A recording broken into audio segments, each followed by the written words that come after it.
Bhavani Shankar Samantaray military वेटरान आउ professionally wellness coach आउ business strategy coach. आज जो कार्यक्रम चलता पुरी आयुर्वेदिक महाविद्यालय कौन थी मुख्य उद्देश्य?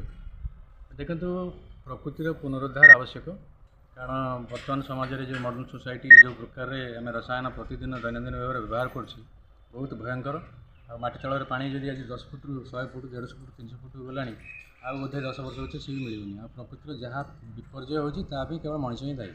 तेणु रसायन गोटे बड़ जिनिस जोटा शतकड़ा 99 भाग कभर कर मनीष तेणु ताकू केमी बदलैवा रसायन को आम जीवन हटेवा हटेले पानी पीवाटी को आम माने पिला नाती आसो ताकू लेकिन से आभिमुख्य योजनाटी कराइला आ बहुत भल उद्देश्य जेहेतु कराई बहुत लोक आमको सपोर्ट कर आशा करोड़शा भी जनसाधारण भी आमको बहुत सपोर्ट करेंगे गाँ गहली लोक पसंद करेंगे।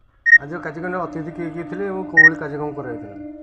अतिथि भाव में आम सब वर्गर लोक आज आमंत्रित करूँ जमी कहते ना जमी आम गोटे पूजा यज्ञ एमती करे जमी आम गोटे पवित्र स्थान आरंभ करूँ तेणु जमी देव दानव देव किन्नर नर जमी कहती ना आम माने सब प्रकार वर्ग को यज्ञ पवजरे पवित्र कम मैंने डक जाए आमंत्रित कराए से आम मनीषर भी जमी सब वर्ग अच्छा समस्त आम डाक स्त्री पुरुष किन्नर वर्ग हूँ विभिन्न अन्य श्रेणी लोक जमी शिक्षित बुद्धिजीवी प्रोफेशनल लोक मैंने समस्त डाक बहुत भल रेस्पन्स देते समस्ते आग्रह सहित आम सहित आज सहयोग कले बहुत भल लगे।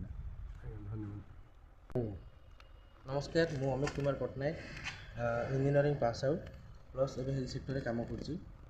आज जो कार्यक्रम करा पुरी आप कंपनी तरफ कौन कविता देखो आज्ञा आज समाज आमर जो जनसाधारण एत मात्रा केमिकल व्यवहार कर जोटा कि जहाँपाई आमर माटी आउ पानी बहुत मात्रा प्रदूषण होची ताकू नहीं बहुत सारा लोक किडनी रोग पीड़ित होती पानी जो बहुत सारा लोक मैंने आज अनेक जमी आग काल कहते ये 10 फुट खोलिले पानी बाहरी पड़ो किंतु आज 10 फुट नहीं आज्ञा 150 फुट खोलिले से जगह पानी बाहर तो ताकू नहीं लोक ओडिशार लोक पाखे सचेतनता कर आज ये कार्यक्रम अनुष्ठित होता। कार्यक्रम मुख्य उद्देश्य कौन था? ये कार्यक्रम मुख्य उद्देश्य थिला जे आमर गाँ आमर ओडिशार प्रति गाँ परपल्ली रे लोक मानक सचेतनता कराइबा आ प्रति एरिया बा प्रति जमी आम ब्लॉक कहुए से एरिया को लोक डाकिकी ये गोटे प्रोग्राम कराई आम केमी भाव लोक सचेतनता करवा आ सहित लोक केमी रोजगार दे पार। धन्यवाद।